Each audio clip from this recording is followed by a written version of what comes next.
Sanibonani bafowethu, into ezimnandi bafowethu njengoba nimazi bafowethu. Namhlanje bafowethu ngicela nje unidlulisela nje futhi umyalezo omncinyane nje bafowethu ungathembi. Yabona bafowethu empilweni bafowethu ngiyafuna impela ngiyaqomela bafowethu. Yabona kahle kahle nje ungabe uyilindela impumelelo mawusenenhliziyo enomona. Yabona umona uyinto enkulu kakhulu enhliziyweni yomuntu. Yabona mawusenomona kahle kahle usuke ufana nomuntu osuke evimba impumelelo ukuthi ize kuwe. Wokubona nje nabathakathi bancane kakhulu abathakathi abaphumelela empilweni yabo, ngoba mawusuke ungafiseli omunye umuntu noma ungajabuleli omunye umuntu into enhle emvelele, lokho usuke ngempela ublokha iy'nhlahla noma iy'busiso ukuthi zize kuwena yabo.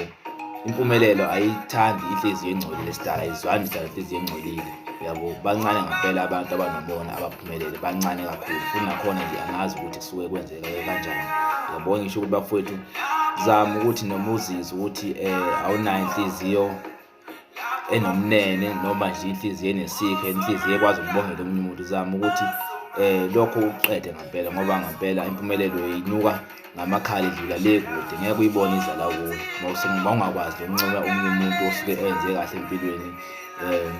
Yilokho nje futhi engingakusho bafowethu ukuthi nje ngaso sonke isikhathi uNkulunkulu usidale ngenhloso. Safika emhlabeni soke sifumbethe. Akekho umuntu owafika emhlabeni engenasiphiwo sakhe noma owadalela ukuthi kumele ahlupheke. Okwakho kuyeza nawe, kodwa kumele uhlangabeze ngokuthi usebenze kanzima nanoma yini oyifunayo uma uy'misele ngayo ngokuy'themba kwakho, ngoba into ebalulekile umuntu i-self confidence, ukuy'themba kwakho ukuthi uyithembe kangakanani yabo. So nje bafowethu ngasho bafowethu ngithi ngicela nje ukuthi into engilwa nayo kakhulukazi umona, yiwo lo ngawuthandi kubantu. Umona nje yiwo ngawuthanda bafowethu. Mazama nje ngixolisa umoya, iy'nhliziyo niy'vule zibe mhlophe.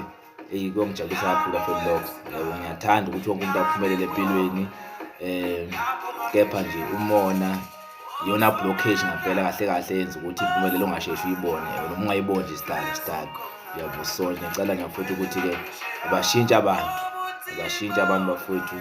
uNkulunkulu usithanda sonke futhi akasoze asilahle. Ngaso sonke isikhathi ngihlale ngikusho lokho ukuthi ngempela uyohlezi sithanda futhi. Ngibonge bafowethu.